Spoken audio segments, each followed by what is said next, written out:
The setting sun cast a golden glow across the barren plains of Theron, a remote colony world on the far edge of human space. A lone figure, a young man named Jake, walked along a dusty path leading from the settlement's landing pads to a row of metal shelters. The sky above shimmered with faint stars, which slowly appeared as dusk settled in. Tall rock formations stood like silent guardians, making the area seem both mysterious and peaceful. Jake lived in Green Rock Outpost, a small town built to support travelers who mined precious minerals from nearby cliffs. Life on Theron was usually quiet, but recent rumors of unusual sightings in the mountains had stirred excitement among the locals. Some claimed they had seen strange lights in the night sky, while others whispered about voices on the wind. Jake had dismissed these tales at first, but something about them now made him feel uneasy. He approached a simple metal shack where an older man named Ron kept watch over cargo shipments. Ron, with gray hair and a weathered face, noticed Jake and waved for him to come closer. "Jake," Ron said with a serious look, "I just heard from a freighter pilot that there's talk of ancient watchers or something out there in the canyons." Jake raised an eyebrow.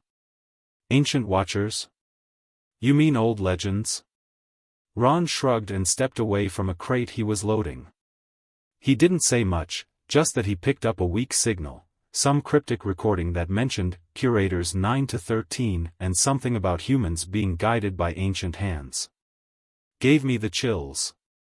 Jake's heart quickened at the mention of something so specific.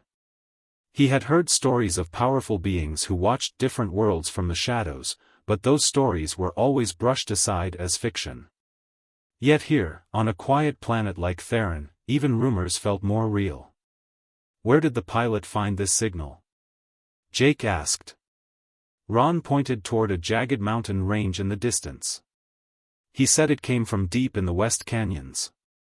It was faint, but he caught enough words to raise his curiosity. Jake glanced at the horizon.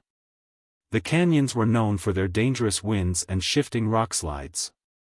People rarely traveled there unless they had a good reason. "Maybe I can check it out. Or at least see if there's any sign of a transmitter. Could be old research equipment left behind." Ron studied Jake carefully. "Be careful, son. If there's something out there, it might not be friendly." Jake gave Ron a confident nod. "I'll go prepared." A rumor in the dark. Night fell quickly on Theron. Armed with a small backpack, a flashlight, and a handheld scanner, Jake set out on a beaten path toward the West Canyons. The outpost's lights glowed faintly behind him until he passed the last metal shacks, and then darkness swallowed him whole. The air was still except for the crunch of gravel under his boots. With every step, he remembered Ron's warning, "Be careful. It might not be friendly." But curiosity drove him forward. If there was indeed a hidden signal or an artifact, it might explain the strange stories that had been circulating around town. As he walked, Jake's scanner began to pick up faint energy spikes. They were small, but they repeated in a pattern that he couldn't ignore. A few steps later, the device beeped softly, indicating a possible unnatural source just over the next hill. He paused by a tall boulder and scanned the area again, adjusting the settings to filter out background noise. The reading was slightly stronger now. It seemed to pulse every 10 seconds, as though it was trying to broadcast a message. Jake's imagination ran wild. Could this be a beacon from an alien ship? Or maybe a long-lost human research station?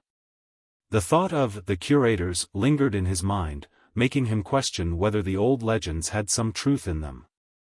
If the Curators were real, why would they be here, on such a quiet planet? He continued forward, stepping carefully around jagged stones. The path led him into a narrow canyon with walls so high they blocked most of the starlight. Jake's flashlight revealed smooth rock surfaces, like they had been carved long ago. A soft whistle of wind echoed through the canyon, making the place feel alive in its own eerie way. Whispers and lights. After half an hour of slow progress, Jake reached a small clearing in the canyon. The air felt different here, heavy, charged. The scanner suddenly spiked in activity. He held it up to see the readings jump off the charts, and a soft glow appeared on the rocky ground about 20 meters ahead. He dimmed his flashlight and stepped closer. The glow came from an oval device half buried in the dirt, pulsing like a distant star. Jake felt a shiver go down his spine. He knelt beside it, brushing away dust and small rocks. The surface of the device was smooth, made from a metal he didn't recognize. Strange patterns decorated its sides, forming what looked like symbols or runes.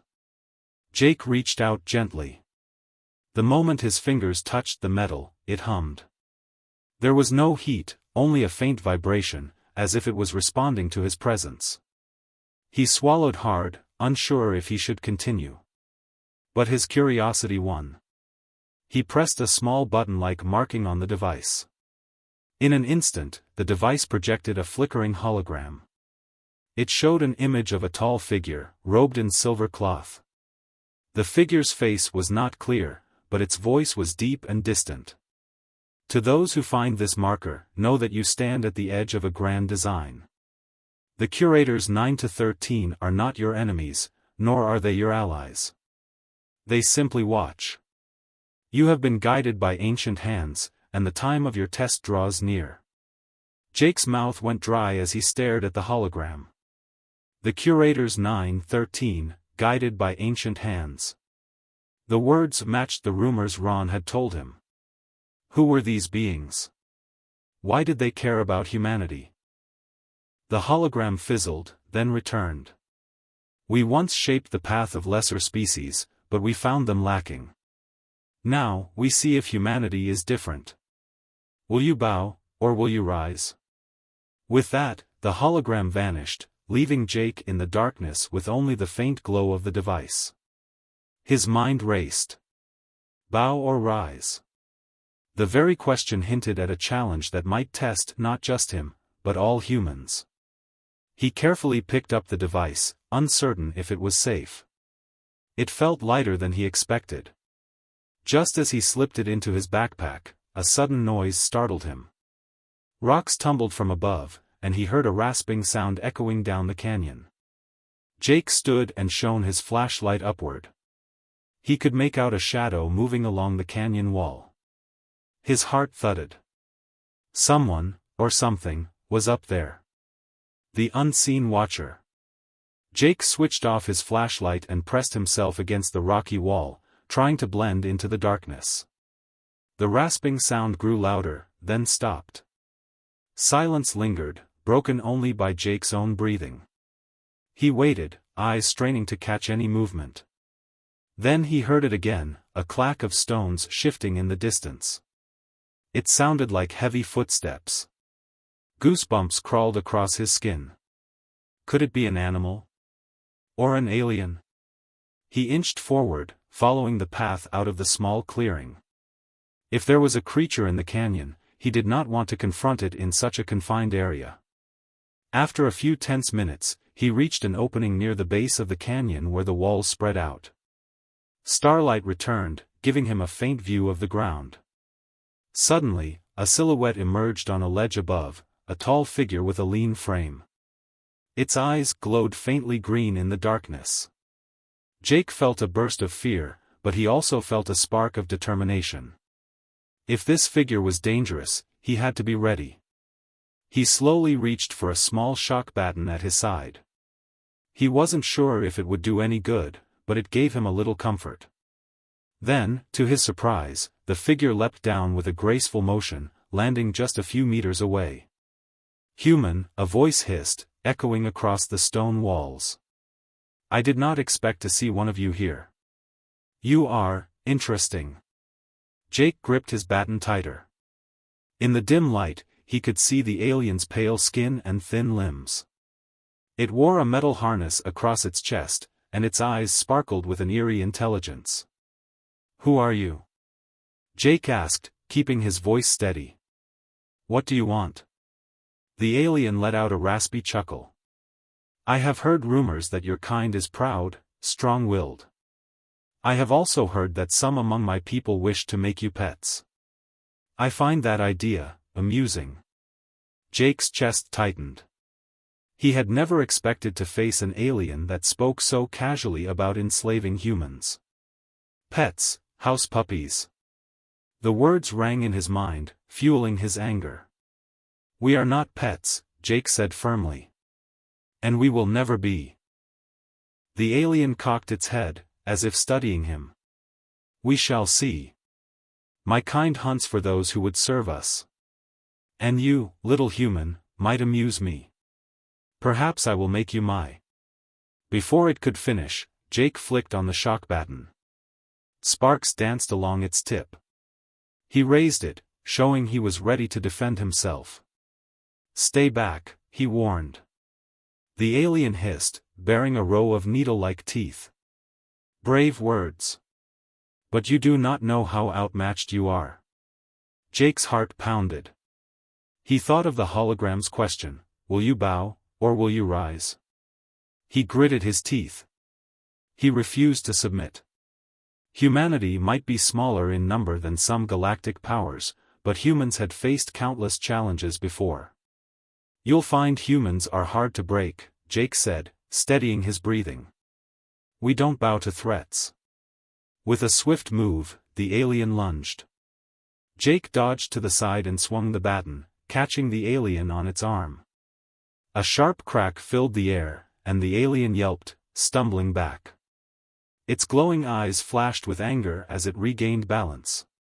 You dare strike me, it snarled. Jake held his ground. If you want to treat us like pets, then expect us to fight back. The alien hissed again and prepared to leap. Jake braced himself, but a sudden bright beam of light from above illuminated the canyon. The alien froze, then hissed in frustration. Jake shielded his eyes as a small craft hovered overhead. The light from the craft's spotlight bathed the canyon floor in harsh white beams. He heard a mechanical whir, and the alien turned toward the craft. For a moment, it seemed torn between battling Jake or fleeing. This is not over, human, it spat before leaping away into the darkness, disappearing behind a rock outcropping. Jake remained still, breathing heavily as the craft lowered. When it was just a few meters off the ground, the spotlight turned off. The craft's side panel opened, revealing a pilot with a visor over their face. Need a lift? The pilot shouted over the hum of the engines. Jake exhaled in relief and climbed aboard. He didn't recognize the pilot, but the ship's registry code showed it was from a nearby mining station. Once inside, he slumped into a seat, still holding the baton. Thank you, Jake managed to say. The pilot tapped a control panel, and the craft lifted into the air. I was scanning for unusual activity and picked up some conflict. You're lucky. That creature had a reputation around these parts. Jake nodded, his pulse still racing. I found something, he said, patting his backpack. Some kind of device that mentioned the curators. Then that alien came out of nowhere. The pilot glanced curiously at the bag. I've heard rumors of the curators, but never seen proof. I'd suggest you show that device to someone who knows more about ancient technology. This planet may hold more secrets than we thought. As the craft soared over the canyon walls, Jake thought about the hologram's words. The curators 913, guided by ancient hands. Bow or rise. The alien's threat also burned in his memory, I will make you my house puppy. Despite his fear, Jake felt a strong determination in his heart. Humanity had come too far across the stars to be treated like pets.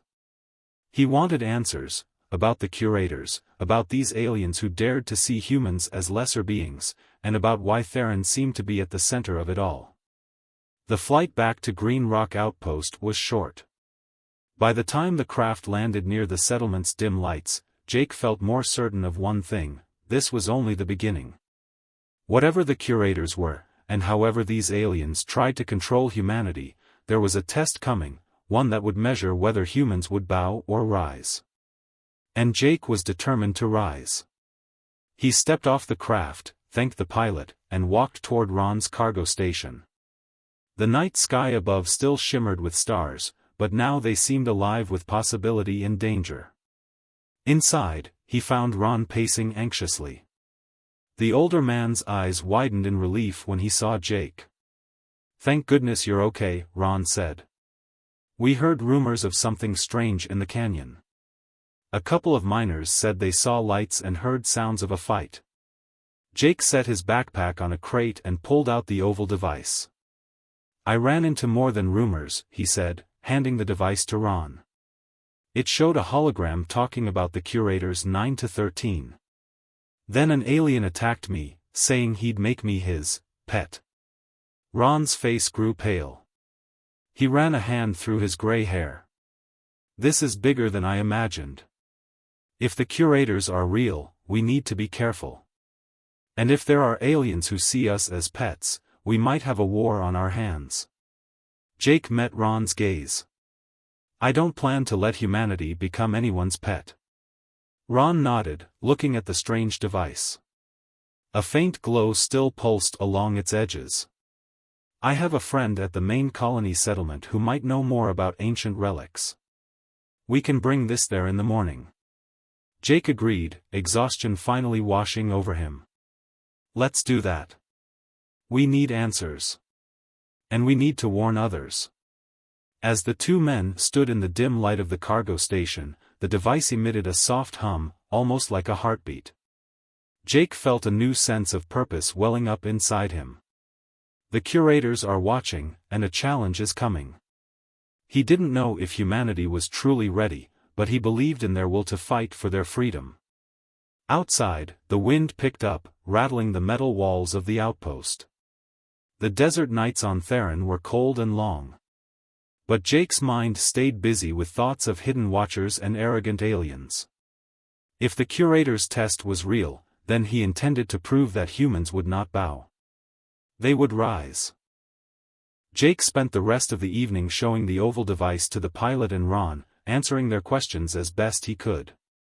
Most of the settlers at Grey Dunes Outpost gathered around them, their curious eyes fixed on the dim blue glow that pulsed along the device's smooth surface.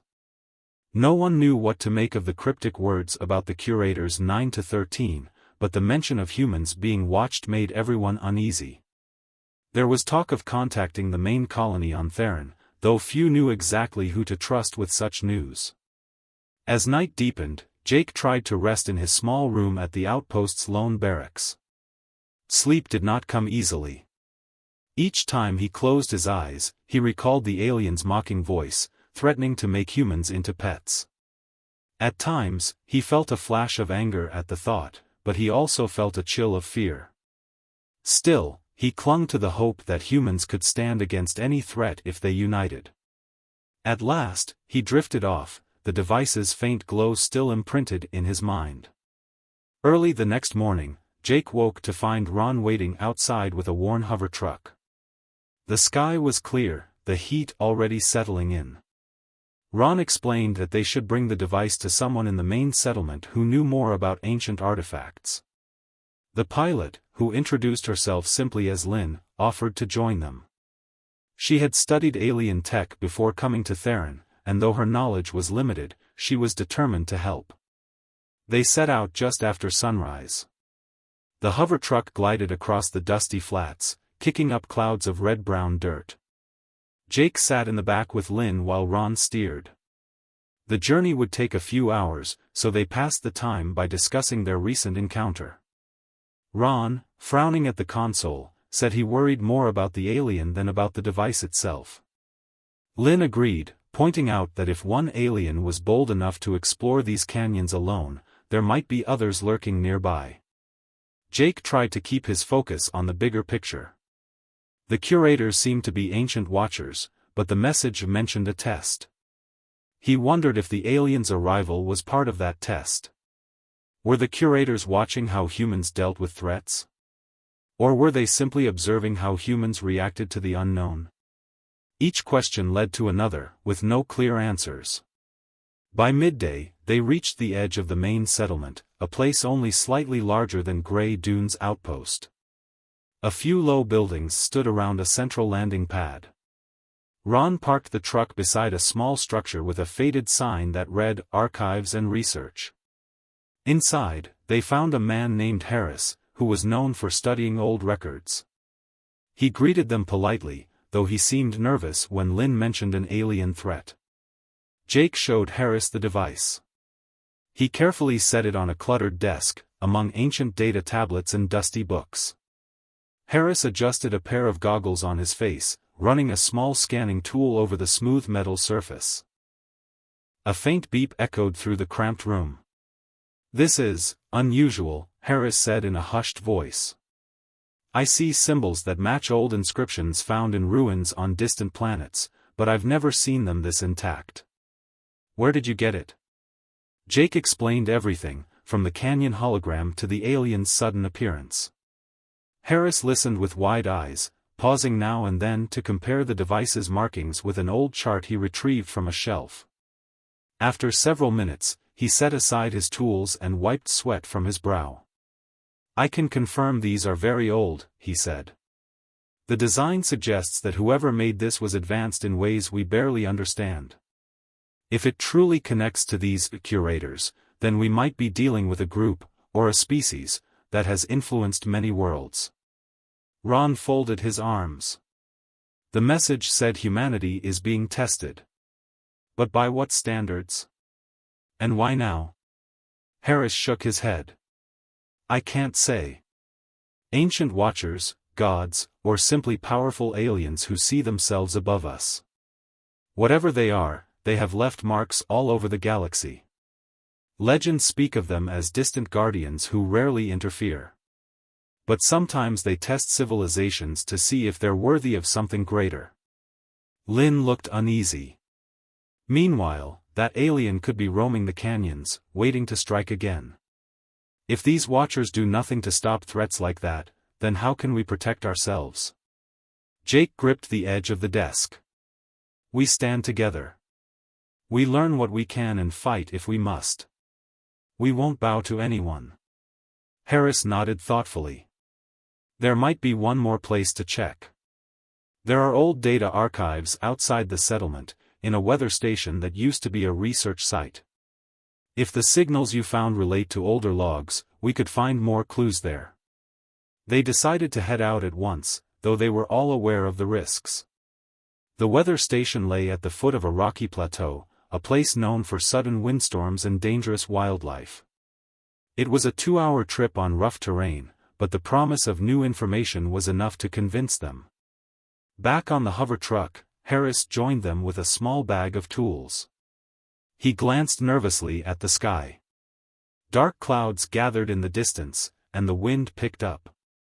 Ron muttered something about a storm, but kept the truck moving at a steady pace. Jake sat beside Lynn, clutching the device. It felt heavier than before, as though its mysterious purpose weighed on him.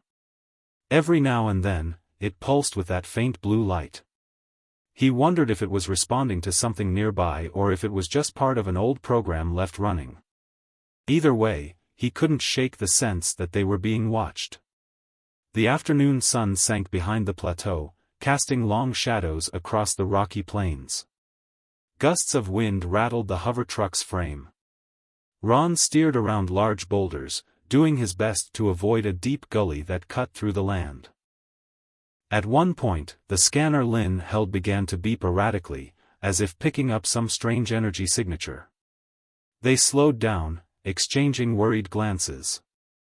Jake noticed movement on the cliffs above, something darted behind the rocks. He felt his pulse quicken. The alien could be following them, or it could be something else entirely. The group decided it was too dangerous to stop, so they pressed on toward the weather station, uncertain of what might be waiting for them ahead. Jake kept the shock baton within reach, remembering the alien's hiss and those needle-like teeth. He silently vowed that if anything threatened his people again, he would defend them with everything he had. The device remained in his lap, its glow steady. If the curators were truly watching, then perhaps they would see a side of humanity that refused to bow down. And if the test had begun, Jake intended to show them that humans would not be taken so easily. The hover truck rumbled across the rough ground as wind whipped dust into swirling clouds. Ron fought the controls, keeping his eyes on the narrowing path ahead.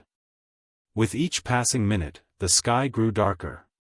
Jake sat in the back with Lynn, who gripped the device tightly against her chest. Harris leaned forward from the passenger seat, scanning for the weather station they hoped to find. Lightning flickered over distant hills, casting momentary flashes of light across the rocky terrain. None of them spoke much. The tension in the air was clear. Every so often, Lynn's portable scanner blipped with a strange reading, but then fell silent again. Jake kept checking the cliffs above, sure he saw flickers of movement in the corners of his vision. He remembered the aliens' glowing eyes and the promise to make humans into pets. His grip on the shock baton tightened at the thought. If that creature, or others like it, were following them, he wanted to be ready. After more than an hour, Ron spotted the weather station perched on a rocky ledge. It looked abandoned, a low, squat building made of reinforced metal panels. The walls were discolored by years of storms, and a rusted antenna tower leaned precariously to one side. As they neared, the truck's engine sputtered. Ron guided it to a stop under a protective overhang of rock, parking next to what appeared to be the station's main door. They climbed out, battered by powerful gusts of wind. A growl of thunder rumbled overhead, and a few fat raindrops splattered against the dusty ground. Ron squinted at the twisted antenna tower. "Doesn't look like anyone's taken care of this place in a while," he muttered. Harris rummaged in his pack, producing a small keypad device. "I have an old access code," he said. "Let's hope it still works." He led them to the door, wiping dust from a panel near the handle. After tapping in a sequence of numbers, they heard a sharp click. The heavy door hissed, then slid open partway, grinding against grit that had collected in the tracks. Inside, a stale smell greeted them. The hallway was dimly lit by emergency lights, flickering in the gloom. Lynn held up her flashlight, revealing cracked tiles and old cables dangling from the ceiling. Metal crates, some overturned, lined the corridor. At first glance, it was clear no one had been here for years. The place felt like a tomb. Ron took point, shining a flashlight across each doorway they passed. Occasionally, they heard the creak of metal as the wind battered the outside walls. Jake saw dusty footprints in one corner of the hall, though it was impossible to tell how old they were. He exchanged a worried glance with Lynn, who still clutched the device. Something in the air felt charged, like the calm before a storm, or the presence of something unseen. They reached a door labeled Data Center. It had a circular window in the center, which was cloudy with grime. Harris tried the keypad beside the door, and to everyone's relief, it lit up. The lock clicked, allowing them inside. Rows of old computer terminals and storage racks filled the room. A single overhead lamp sputtered to life, casting long shadows on the floor. Lynn exhaled slowly. "Looks like we'll be able to hook up the device and see if it connects to any old records." Carefully, Jake set the oval device on a dusty metal table near a large terminal. Harris wiped off a thick layer of dust, then fiddled with the terminal's power supply. It hummed weakly, the screen flickering. Meanwhile, Lynn found a series of cables that appeared compatible with the device's small port. She knelt beside the table, hands trembling slightly as she plugged it in.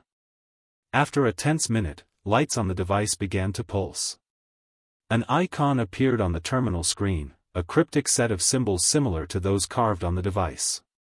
Harris tapped a few keys, trying to make sense of the data. Moments later, a faint voice emerged from the station's aging speakers. "Accessing Curator's 9-13 log. User level unknown. State your function." Everyone exchanged shocked looks. The voice was calm, but it carried an unsettling echo, as though it came from a distant past. Harris cleared his throat and spoke into the microphone attached to the terminal. "We are humans. We seek knowledge of the curators. We found your device. Static crackled. Then a different voice, deeper and more resonant, sounded through the room. Time is short. The curators observe. If you stand against the tide, you must prove your will. The screen changed, revealing ancient-looking letters that flashed one after another. It was impossible to read them quickly. Jake looked around, startled by how loud his own heartbeat felt in his ears. This was the closest they had come to communicating with something linked to these watchers. Despite his fear, a surge of resolve filled him. If the curators thought humans were too weak, he wanted to show them otherwise. Suddenly, the lights flickered. The building shook slightly, and they heard a scraping noise from somewhere outside the room. Ron raised his flashlight, and Lynn jumped to her feet, pulling the cables out of the device. The voice on the speakers cut off, replaced by static. The scraping sound grew louder. Harris whispered, "It's coming from the hallway." He moved toward the door, but Jake held up a hand, motioning for them to be still. A gentle thump echoed, like someone, or something, trying the doors one by one. The group exchanged tense glances. Lynn reached for a small blaster holstered at her belt, while Jake clutched his shock baton. Ron gritted his teeth, brandishing an old plasma cutter from his tool kit. Only Harris stayed behind them, though the fear on his face was clear. For several long moments, the sound continued. Thump. Scrape. Then, a soft hiss. Memories of the pale-skinned alien in the canyon flooded Jake's mind. He pictured those glowing eyes and the mocking threat. Could it have followed them here? A sudden clang shattered the silence. Something metal crashed against the door. Lynn inhaled sharply, pointing her blaster at the entrance. Jake braced himself, certain a confrontation was seconds away. Then, without warning, the noise stopped. They listened, hearts pounding, but all they heard was the distant howl of the storm. Lynn held her breath, straining to catch any sign of movement. Nothing. The corridor fell silent once more. Ron eased forward and tried the small window on the door, peering out cautiously. After a moment, he exhaled and shook his head. "I don't see anything," he whispered. "But we should be careful. Whatever's here might be waiting." Jake retrieved the oval device from the table, gripping it protectively. If their unknown pursuer wanted to take it, he had no intention of letting that happen. He nodded at the others, speaking as quietly as he could. "Let's find another way out. Maybe there's a rear exit or a hatch to the roof. We can't stay in one place for long." They moved as a tight group, fear threading through every step. Outside, thunder rolled, and rain beat against the walls. Deep within the station, something stirred, unseen. Jake had no way of knowing if it truly was the same alien or if more dangerous things were coming. But he reminded himself of one simple fact: humanity would not bow. They would face whatever waited for them in the darkness. They moved quickly through the dark corridors of the weather station, their footsteps echoing softly against the metal walls. Jake led the way, clutching the oval device tightly. Lynn stayed close, her blaster ready, while Ron and Harris followed, their faces tense with worry. The storm outside raged on, rain hammering against the building and thunder rumbling overhead. Jake remembered Harris's suggestion to find another exit. They had narrowly avoided whatever was trying to get them earlier, and staying put was no longer an option. "There should be another way out," Jake whispered, his eyes scanning the dimly lit hallway. Ron nodded, pointing to a set of stairs leading upwards. "Maybe the roof has an exit. Let's check it out." They hurried up the stairs, the old metal steps creaking under their weight. At the top, they found a small room filled with old equipment and broken consoles. A single window looked out onto the plateau, but it was too small to escape through. Jake examined the room, searching for any clue that might help them find another exit. Harris approached a dusty console in the corner, wiping away grime to reveal a set of buttons and a screen. Maybe there's a map or something here, he said, pressing a few keys. The screen flickered to life, displaying a schematic of the weather station. He traced the lines with his finger, looking for any hidden passages. There's a maintenance tunnel here, Harris pointed out, highlighting a section of the map. It leads to the back of the station. If we follow it, we might find another way out. Jake felt a surge of hope. Let's go. We don't have much time. They followed Harris's instructions, navigating through the cramped tunnels. The air was musty, filled with the scent of old machinery and dampness. Every now and then, they heard distant noises, metal shifting, faint whispers, but nothing concrete. Lynn kept her blaster trained on the shadows, ready for anything. After what felt like hours, they reached a heavy metal door. Harris examined the lock, pulling out a small tool kit. "Give me a minute," he said, working on the mechanism. Finally, with a satisfying click, the door swung open, revealing a narrow passageway bathed in a dim, greenish light. Jake stepped inside, feeling the cool air brush against his face. The tunnel was lined with old pipes and wires, humming with residual energy. They moved cautiously, the device in Jake's backpack pulsing softly as if reacting to something nearby. As they walked, Lynn glanced at Jake. "Do you think this is connected to the curators? Maybe this tunnel was part of their technology." Jake shrugged. "It has to be. Everything we've found so far points to something much bigger. If the curators are real, they might have left more of their technology here."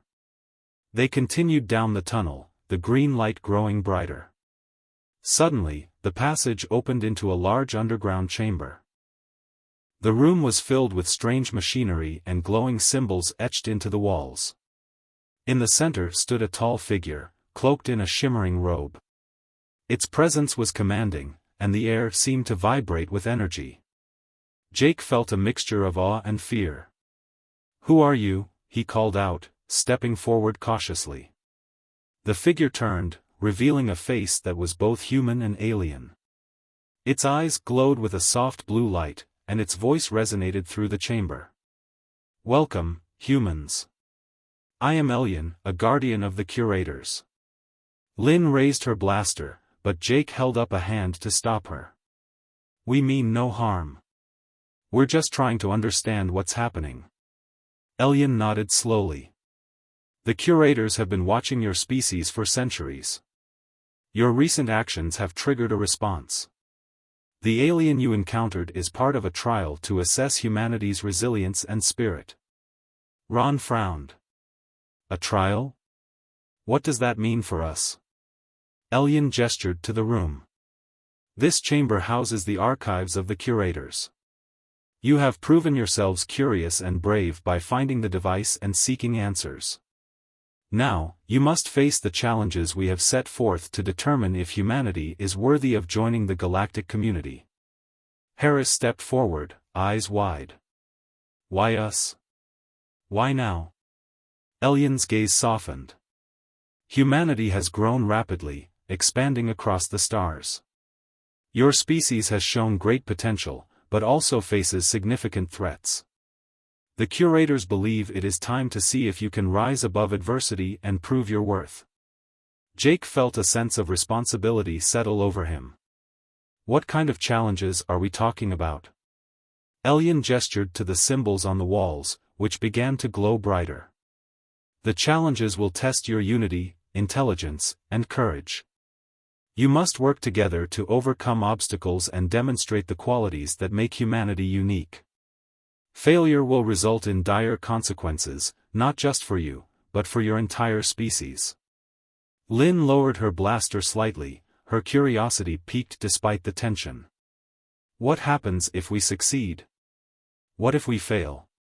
Elian smiled gently. "Success will open doors to advanced knowledge and alliances with other civilizations.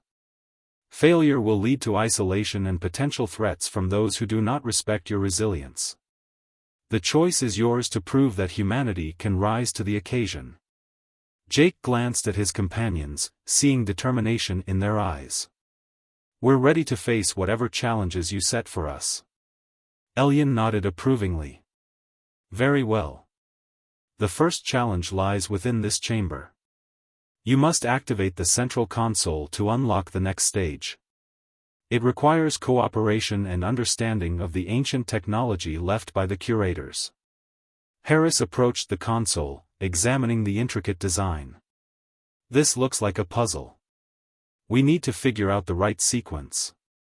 Jake stepped beside him, studying the symbols. Let's work together. We can combine our knowledge and find a way to activate I. Jake stepped beside him, studying the symbols. Let's work together. We can combine our knowledge and find a way to activate it.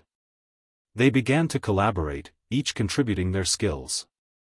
Ron identified patterns in the symbols, Lynn used her technical expertise to connect the components, and Harris referenced old records to decipher the meanings behind the carvings. Jake kept a close eye on the device in his backpack, feeling its pulse synchronize with the chamber's energy. After several tense minutes, Harris found the correct sequence. He pressed the final button, and the console hummed to life. The symbols on the walls brightened, and a hidden door slid open, revealing a new passageway bathed in radiant light. Elyon watched them with approval. You have passed the first trial. Proceed to the next stage, where your unity and strength will be further tested. Remember, the spirit of humanity is your greatest asset. As they stepped through the door, Jake felt a renewed sense of purpose. They had taken the first step in proving humanity's resilience. Whatever challenges awaited them, he was determined to rise and show the curators the true strength of his species. Jake, Ron, Lynn, and Harris stepped into the new passageway, their hearts pounding with a mix of fear and determination. The radiant light ahead was blinding, but as they moved forward, it dimmed to a soft glow, revealing a vast chamber filled with advanced technology and holographic displays. The air buzzed with energy, and the symbols on the walls seemed to pulse in harmony with the devices around them. At the center of the chamber stood Elyon, the guardian of the curators. His presence was calming yet powerful, and his eyes held a deep wisdom. Welcome to the next stage, Elyon announced. Here, you will face the final challenge to prove humanity's resilience and unity. Jake felt a surge of hope. What do we need to do? He asked, stepping forward. Elyon gestured to a large holographic interface that floated in the air. This is the Harmony Matrix. It requires your collective effort to synchronize human ingenuity with our ancient technology. Successfully integrating these systems will demonstrate your ability to adapt and collaborate under pressure. Lynn approached the interface, her technical expertise shining through. We can start by analyzing the patterns, she suggested, her fingers moving swiftly over the hologram. Ron and Harris joined in, each contributing their skills to decipher the complex sequences. As they worked together, the chamber responded to their efforts. Lights flickered, and the symbols on the walls began to shift, revealing new pathways and information. Jake watched as the device in his backpack synced with the Harmony Matrix, its faint blue glow intensifying in response. Suddenly, alarms blared, and the chamber shook violently. We're under attack. Ron shouted, grabbing his plasma cutter. Outside, dark shapes moved swiftly through the shadows, the same alien they had encountered before now joined by others. The attackers were relentless, determined to seize the Harmony Matrix and the device Jake carried. Lynn fired her blaster, taking down several aliens with precise shots, while Ron and Harris defended the group fiercely. Jake activated his shock baton, using it to fend off the relentless foes. Despite their efforts, the aliens kept coming, their numbers overwhelming. Elyon watched the chaos unfold with a solemn expression. The final test is not only about cooperation but also about protecting what you value, he stated. Show us that you can defend your unity against external threats. Jake glanced at his friends, seeing the determination in their eyes. We can't let them take the Matrix, he declared. We have to protect it together. They regrouped quickly, forming a defensive line around the holographic interface. Lin managed to redirect energy from the Harmony Matrix, creating a barrier that repelled the aliens' attacks. Ron used his plasma cutter to disable incoming threats, while Harris provided strategic support, guiding their movements. As the battle intensified, the Harmony Matrix began to resonate with a powerful energy. The symbols on the walls glowed brighter, and beams of light shot out, creating protective barriers and offensive blasts against the invaders. The ancient technology responded to the humans' cooperation, amplifying their efforts and turning the tide of the battle. Jake felt the device in his backpack pulse with newfound strength. He realized that it was more than just a tool, it was a key to unlocking the full potential of the Harmony Matrix. With a surge of adrenaline, he activated the device, sending a wave of energy through the chamber. The aliens recoiled, their movements faltering as the combined power of human ingenuity and ancient technology overwhelmed them.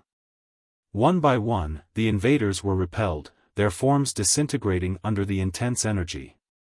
The chamber fell silent, the only sound the steady hum of the Harmony Matrix. Elyon approached them, a look of approval in his eyes. "You have succeeded. Your unity and resilience have proven that humanity is worthy of joining the galactic community." Jake felt a wave of relief wash over him. "What happens now?" he asked. Elyon smiled gently. "With your success, the curators offer their guidance and support. You will gain access to advanced knowledge and technology, fostering a new era of prosperity and collaboration for humanity." Ron let out a breath he hadn't realized he was holding. "So, we're not just going to be pets after all." Lin laughed softly. "No, not at all. We've shown that we can stand on our own and rise to any challenge." Harris nodded in agreement. "This is just the beginning. There's so much more we can achieve together."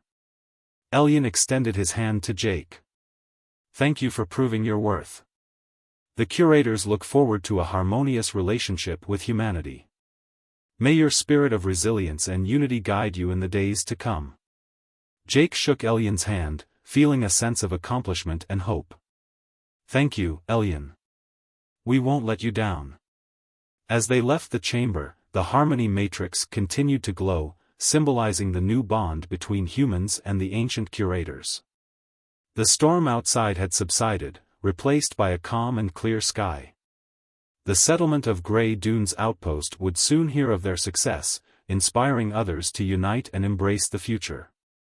Back at the outpost, Jake, Ron, Lin, and Harris shared their story with the other settlers. The device and the Harmony Matrix became symbols of humanity's strength and potential. Together, they began to implement the advanced technologies and knowledge provided by the curators, transforming their lives and expanding their reach across the stars.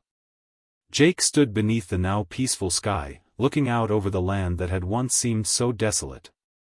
He felt a deep connection to his fellow humans and a newfound respect for the ancient beings that had guided them. The trials they had faced had only strengthened their resolve, proving that humanity could rise above any challenge. As the sun set on Grey Dunes Outpost, the horizon shimmered with the promise of a bright future. Humans and curators worked side by side, building a legacy of cooperation and mutual respect. The threats that once loomed now served as reminders of their journey, and the spirit of unity that had carried them through. Jake knew that this was just the beginning. With the guidance of ancient hands and the unwavering determination of humanity, there was no limit to what they could achieve. They had proven that they would not bow, but rise, together.